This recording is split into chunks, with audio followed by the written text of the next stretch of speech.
This is Johnny with TigerBomb MMA, and tonight I'm going over UFC Austin, Dariush versus Tsarukyan, giving you my quick thoughts and predictions. I've been pretty damn sick this entire Thanksgiving weekend, so hopefully y'all had a good Thanksgiving, those in the U.S. I'm just going to make this real quick. I've already, unfortunately, saved my predictions on Tapology, so I'm just going to justify my thoughts. First fight, Jamie-Lynn Horth defeats Veronica Hardy by decision. I think she's just going to be the bigger gal here at 125. She's fought at 125 before, been a champion at 125 in regionals and etc. She's gone all 5 rounds before. I think being the bigger girl, she's going to have the reach advantage, height advantage, physicality advantage, the dog advantage. I do think Veronica Hardy is the more skilled fighter when it comes to like skill for skill, like prettier techniques, better taekwondo, obviously, better, prettier kicks. I don't know if I already mentioned that. Jiu-jitsu, I think, is going to cancel each other out, where I think Hardy's the better overall grappler, but Jamie-Lynn Horth, with her grittiness and this not being a pure jiu-jitsu matchup, I think her physicality is going to do her a world of good here. On top of that, I do suspect Veronica Hardy, if she doesn't have a good round or good moments, she's the type of fighter to kind of get bewildered in the cage and maybe just start doing a little too much where, for example, like just swinging for the fences in certain cases. If Jamie-Lynn is keeping good distance, kind of attacking the body from afar, throwing the harder shots, I think between the two, Jamie-Lynn is just a much rougher girl. Hence why I think she's going to win this one by decision. Yes, she's only 6-0 compared to the 7-4-1 for Veronica Hardy. I just, going back and taping her, I know how good Hardy is, but I don't think she's going to have that X factor here to beat Jamie-Lynn. I like the odds -110, -110. I think Jamie-Lynn dropped down a little bit in, I think she was like maybe -120 at one point, where Hardy was a +100. So I think this perfectly explains how close this fight could be, but I do think that Jamie-Lynn's going to make it look like she should have been the favorite all along. So I'm going to go with Jamie-Lynn by a decision. Watching tape on her, I just see how overall well-rounded she is, and mostly she has that dog in her, opposed to Veronica, who I truly suspect having a little bit of pussy in her. So yeah, moving on. Wellington Turman versus Jared Gooden. I took Turman by a decision, -200 though. I'm a little weary on that because Turman, at welterweight, I don't fully trust him quite yet, but I do think he looked good against Randy Brown his last time out. I thought he had a good chance to win had certain things not happened. Like in the first round, I thought he was doing very well. He uses that Poetan leg kick beautifully. Like, it's just not as impactful because he's not made out of stone. But I think given time, let him perfect the weight cut to 170. I think he's going to have a very good time at 170. As for Jared Knight, trained Gooden, +165. He's a veteran. He's been a regional fighter for a long time. I don't see him getting a lot of success in the UFC. I just don't. Like, he's kind of like a one-trick pony to me. He can definitely wrestle, he can grapple, he can do it all, but he's just not at a high level, where I think Wellington just completely has him beat. The only way I see Jared winning is by knockout, because he does have power, but I see him more of a straight boxer, right? Like, I think he's going to be lead leg heavy. Those leg kicks are going to hurt him, and at that point, Wellington can just have his way with them, whether he can clinch with them, take his back, wrestle him, try to go for submissions. I do think Jared is a very tough guy. He's very hard to knock out. The only guy to knock him out recently was Impa Kasanganay, and Impa's a millionaire now. So, but yeah, I think the Wellington Turman has his number, so I'll go with Wellington by a decision. Next bout, we've got Ihor Potieria versus Rodolfo Bellato. Bellato -455. I already have him on a parlay as well with Jamie-Lynn. I'll come back on Potieria +340. I think Bellato beats him everywhere. I think he's better than him everywhere on the mat. Durability, defense, the striking is definitely improved. Like, Bellato's striking, although the offense itself can be a little, I don't know, like a little sloppy at times, I think his defense is definitely improved. At least the attempt defense I can respect. Another guy who's training, with Teixeira and Pereira. I just don't see a way he loses this fight. As much as I don't like Ihor Potieria. I think he's the bottom of the barrel when it comes to light heavyweight. And his only win came versus a very super duper washed Shogun in the UFC. I have to give him some props in the sense that he is still very young. He's 27. He can mix things up well against other competition. And he's very awkward. He is a southpaw, if I recall correctly, and he throws his punches in like a really odd angle. But if Bellato is smart and he doesn't want to make a fool out of himself, he should take this fight seriously. Like, I know I'm not taking Potieria seriously, but if Bellato comes in here and he's like, nah, I got this, I don't need to train, he's not going to have a good time. Like, I think Potieria has a good chance to crack him if Bellato comes in here overconfident. But if Bellato comes in here smart, strikes with him for a little bit to get that respect and then shoots on him, then he does what he wants with him. I don't think Potieria belongs in the UFC. I was going to make a point about Gooden in the sense that, like, Gooden can get UFC wins, but he can get UFC wins against like really, really low level guys or guys past their prime or guys who don't belong in the UFC, similar to Potieria here. Like, he beat a guy who at that point no longer belonged in the UFC. He should have retired way before that fight. And Bellato, he's a fantastically solid fighter. His only losses are to Vitor, excuse me, what's his last name? Vitor Petrino, who the man is, he's just too athletic for his own good. So I've got Bellato by knockout in the second round. All right, next bout, very fun fight. We've got Steve Garcia versus Mel Costa. I'm going with Costa by knockout in the first round, minus 230 compared to the plus 190. I do like Steve Garcia as a live bet, though, because Steve, he is a absolute dog. I love watching him fight recently. Like, just the ability to get hit and then come back and whip someone's ass is fantastic. I just think Mel's going to be too clean and too technical. He doesn't get too ahead of himself. He fought Austin Lingo where he had Lingo hurt many times, but he knew better than to rush it, right? Like, with Steve, if you rush it, it might not go well for you. You might get tired, and Steve can come back and whip your ass. That's what Steve's really good at, is taking an ass whooping and then coming back and beating the shit out of you. I don't think Costa's going to have much of an issue with the cardio here. I think he's going to be able to catch the chin of Steve, I think at least for 2 rounds. And then if, say, he whips his ass for 2 rounds and he gets tired, just survive that last round.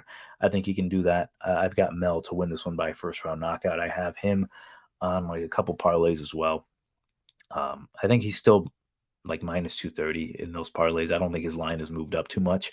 But again, I do like Steve in the sense that if he can survive that first round, and if Mel is not having the success that I was hoping he would, he might, say, for example, get drawn into a dogfight. That's where Steve really, really shines. So at 145, Steve Garcia is super fun to watch.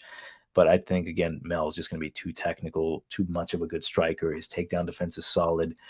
Overall, he's a very good fighter. I think he's going to thrive in the UFC. He's going to have a lot of good fun fights in the UFC.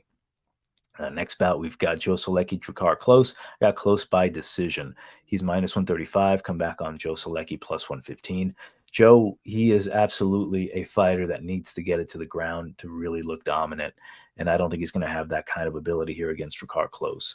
Yes, if he takes his back, that is, Soleki takes Drakkar's back, it could be an easy night for Joe where he looks like minus 1,000. Just the first back take he gets a rear naked choke. I don't think that's going to happen here. Drakkar, he hasn't fought in a year, but I still think he has every tool definitely necessary to beat Joe Soleki, who he reminds me similar to another fighter on the main card, who kind of a head case where if you can't get that necessary technique or the necessary position, he's just going to look a little floundery. He's going to look a little bewildered. And I think Drakkar Klose, he doesn't have any of those issues. If you take his back, he'll fight out of it. If you take him down, he'll pop right back up. I think his cardio is better. I think his striking is better. He attacks the legs well, more power. Joe Soleki at this point he has to transform himself into a high-level kickboxer for me to feel any bit comfortable of him beating Drakkar Klose, where he can definitely outpoint Drakkar Klose and then at that point get it to the ground. But I just don't see that happening for Joe Soleki, where he looks incredibly awkward on the feet. He can definitely have success with certain people on the feet, but that's like, for example, I can have success on the feet against like my 16-year-old nephew, but if I'm if I'm going to fight a professional fighter who's got much more experience than me striking, of course I'm not going to look that good. That's kind of how I see Joe Soleki. Like, you can have success against strikers, low level strikers that are afraid to get taken down, so you can possibly knock them out on the feet. That's not going to be the case here for Drakkar, so I've got him by a decision. Did I have the decision? Next bout, Cody Brundage versus Zach Reese. Zach is my pick. My minus 260. Come back on Cody plus 210. I'm gonna shit on Cody Brundage a lot, but I do have something positive for him. Cody sucks. Cody is. If Cody were my son, I'd be incredibly disappointed in him. I would not be sending him a invite to the Christmas party. I would not only change my last name if I was his dad to something else. I would.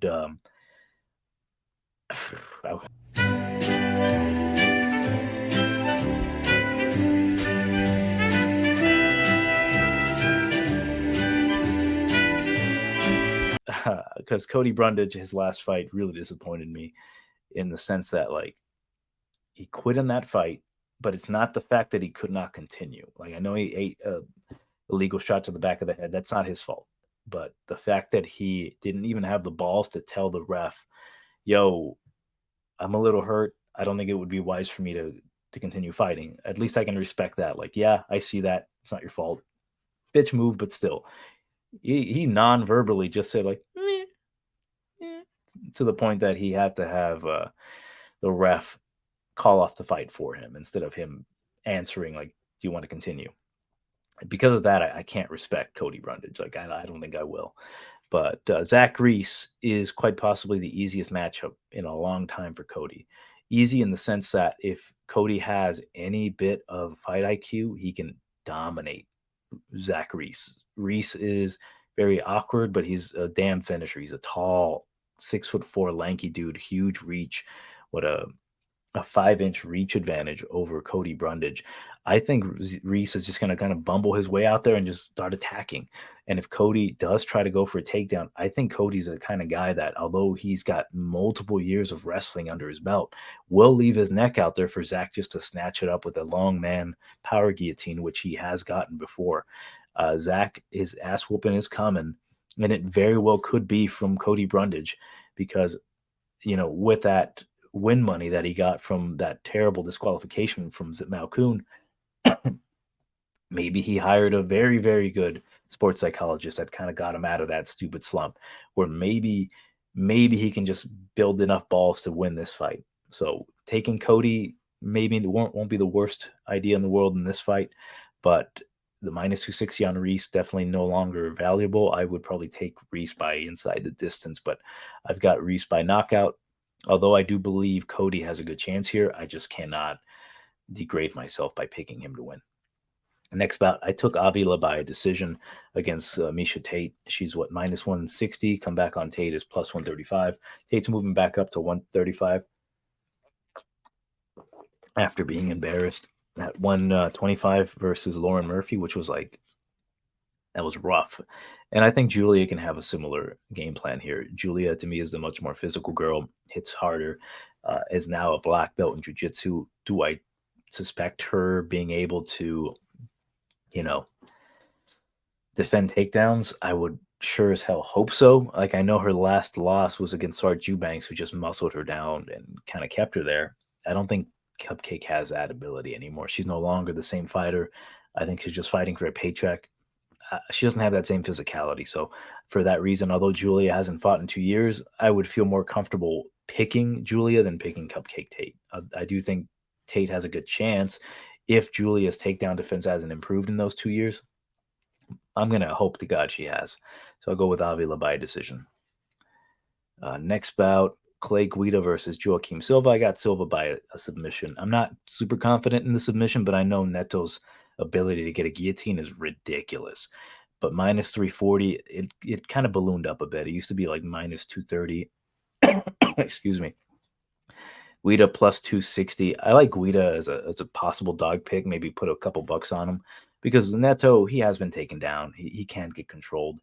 And I do worry about his gas tank. The man is super muscular. But his striking has evolved. I think he does carry more power. Excuse me. I'm still trying to avoid coughing, but I think his power is going to translate here. Not perfectly well. I think Guida is going to throw a lot of hooks. He's very good at throwing hooks. If Silva can just kind of pop him a few times with the jab, maybe set up that left hand, he's got a ton of power in that left hand.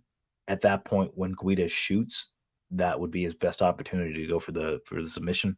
I think Neto, as much as I think he's going to win, I do get the nasty nagging sensation that he is quite possibly the flake of the card. Where Guida, he's beaten a lot of dudes that realistically I didn't think he was going to be able to beat. And in this particular fight, I know he's been submitted many times. He's lost his last few fights against submission artists like Claudio Poyas got him in a knee bar, in Fury grappling. Chase Hooper got him in like a calf slicer, so he's not incapable of getting subbed. Hence, me thinking Joaquim Silva's best chance to like get a finish would be the submission. But I do believe that Silva's going to just have the more impactful shots overall. Maybe bloody up Clay Guida more so than Silva does. Guida does Silva. So I'll go with Silva to win this one by second round sub. Next bout, Stoltzfus versus Soriano. I got Soriano first round. The minus 260 to me is pretty accurate. Stoltzfus, he's going to try to grapple here. His boxing's not good. Striking's not good. I saw him hitting pads. If you can't beat pads, I mean, those pads were basically kicking his ass. So I cannot believe that he's going to find a way to beat Puna here, who's like a physical specimen. Plus 210 makes sense. Dustin, I'm surprised he hasn't been cut by the UFC, if I'm being honest. His one win was against Dwight Grant, and even then it was cutting it close. And he's the kind of guy he needs to have that ability to get you down. And I don't think he's going to be able to take Soriano down. I think Soriano's going to just be able to stuff his takedowns and then eventually crack him with something. I do need to see Soriano be a little more patient, because if he does go buck wild, he does tend to kind of gas himself out. He's a very explosive dude. If he comes in here just calm, like, hey, the finish will come, I think he's going to find the finish eventually, either in the first round, second, or third. I think he's going to batter Dustin Stoltzfus, who himself got battered by Rodolfo Vieira with just a jab. And Vieira is primarily a jiu-jitsu specialist, although his jab is nice. I think if Puna comes in here just clear-headed, doesn't force anything, he's going to be able to finish Dustin no problem. So I've got Puna in my parlay as well with Jamie Lynn and, God, who's the other one? Not Melky. Bellato. I got Lynn, Bellato, and Puna in a parlay. Puna parlay. Next bout, Sean Brady versus Kelvin Gastelum. I took Gastelum round number 1. And let me emphasize by saying at 170, if Gastelum makes the weight, I'm all for the plus 115 on Gastelum here. Sean Brady, I like Sean a lot. I think he's a solid fighter. And it's crazy to think that he's a year younger than Kelvin, Kelvin's got eons and eons of experience against high-level fighters at middleweight and welterweight. And Sean Brady had a striking matchup with Bilal Muhammad, and he lost. He got TKO'd standing. And on top of that, he also had a striking matchup with Michael Chiesa, and he was losing that affair as well. Now he's fighting Kelvin Gastelum, a man who's got some of the best pullback punches I've ever seen, like pullback counter, right hand. I can't remember if he's a righty or a lefty. It doesn't matter. But Kelvin, if he makes weight, and he's looking good, he's looking lean. If he makes the 170, I think he's going to whip the ass of Sean Brady. Not to say that Sean can't win this fight. Sean is a strong grappler himself, and Kelvin has been submitted, but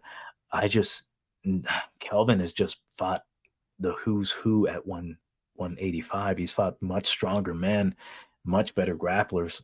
Maybe not, much better grapplers. He did fight Jacare, and he survived those exchanges with a much bigger guy, and now he's dropping back down after fighting huge men. Like, the only people to submit him were former champion Chris Weidman with an arm triangle, and Chris was just super big, and he hurt the shit out of Chris in that fight, and he got caught with a heel hook by Jack Hermanson, another giant man. And then even in that fight, he was like able to judo bitch toss Hermanson. I want to see Kelvin make weight. If he doesn't, then I'm going to avoid the bet on him, but I'm considering betting him. Sean Brady, my issue with him is obviously his striking's not not anywhere where it needs to be. And on top of that, his reaction to getting hit in the face. And if Kelvin connects clean, I think he's going to knock him out cold. I know he's been working on his striking. He brought in Drew Dober to mimic Kelvin, which isn't bad. He has a southpaw, of course, so it's a pullback left hand. Duh. So he brought in Drew to mimic him, but I don't think Drew is anywhere near the level of boxing that Kelvin is. So although Drew is a very good substitute, I just don't think that's the most accurate guy. I know it definitely gives you the look for the southpaw, but Kelvin being that quick on the feet, I think he's got a very good chance to knock out Sean Brady in the first or second. Next bout, I took Rob Font by a decision. He's minus 140. Come back on Figueiredo plus 120. Figueiredo at 135. I think he's going to look good. I think he's going to be able to grapple Font for a bit and possibly even go for submission attempts. I think that's his best chance. Maybe Figueiredo by submission might be a very good spot because that guillotine of his is top notch, and he's going to have more fluid in him. My biggest issue is that he's going to be the obviously smaller man. He's had issues with a slightly bigger man than him and Moreno. And on top of that, his eye, which is his right eye, which is the perfect side for Rob Font's left jab to get popped. If his eye doesn't react well to a couple of those Rob Font picture perfect accurate strikes, I think there's a good chance that Rob Font can finish Figueiredo via doctor stoppage. Because if you go back and you remember what happened to Josh Koscheck, where his eye got fractured, orbital bone, anytime he got popped in that eye going forward, it would just kind of swell up. And that's when he fought GSP the second time. He busted up his eye with just a jab, and Rob Font's got the jab of all jabs. So I think that if Rob Font can really make this fight similar to the Cody Garbrandt fight, where Cody himself tried to grapple him, at a certain point, Rob's just going to get back up. I think his jiu-jitsu has gotten significantly better. Takedown defense has gotten better.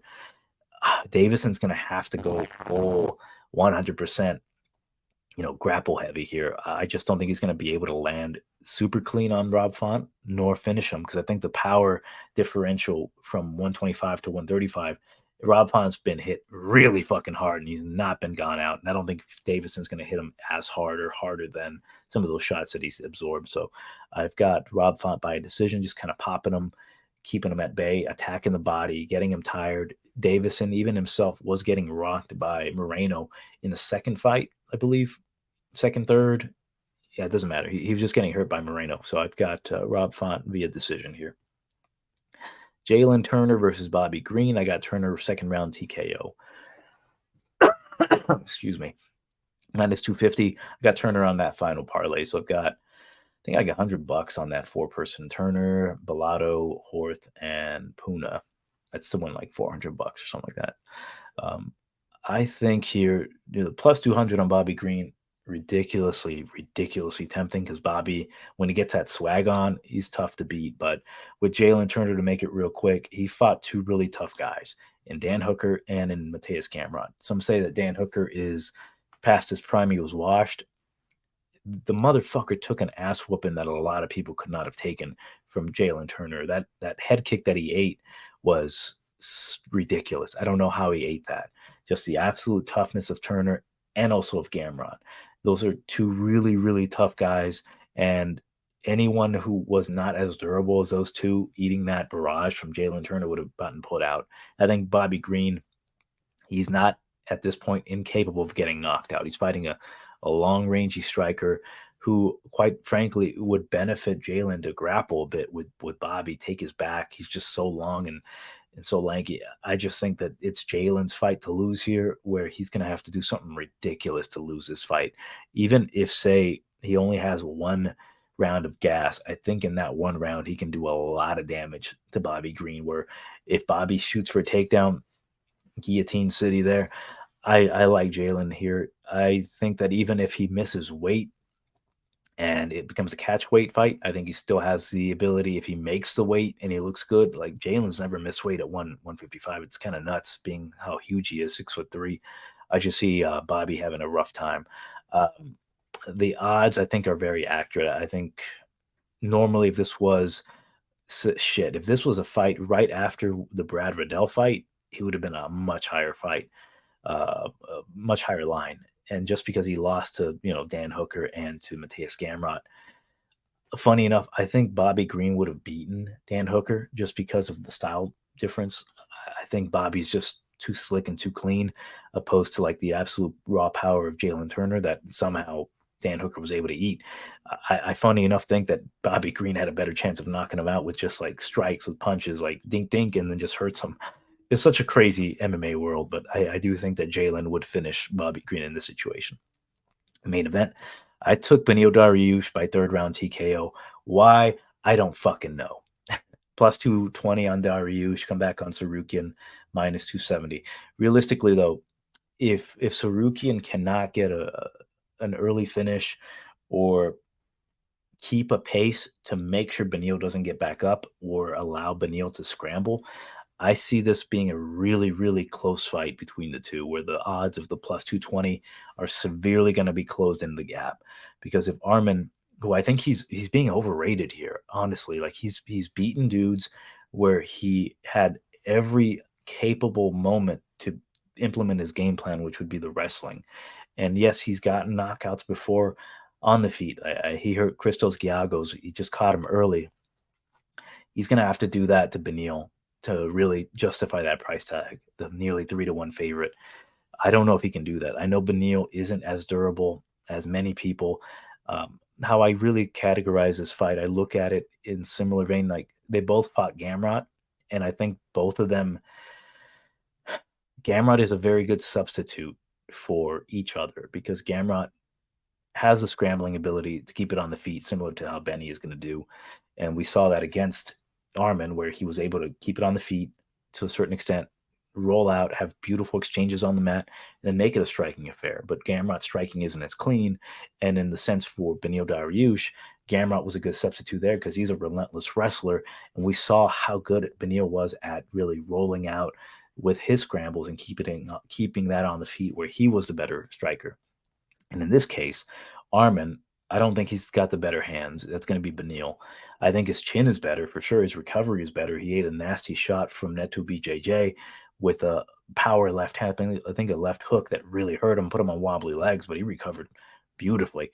It's just that in this affair, if he does not get that first early knockout or hurt him, I can see Beneil keeping the fight on the feet and hurting Beneil, or Beneil hurting Arman to the body, hitting the legs well with that rear left power kick. The only issue is that Beneil has horrible weight cuts, like absolutely horrible weight cuts. So I worry so much about that. If he looks completely sucked out of his mind, then it's a rough fight for him, right?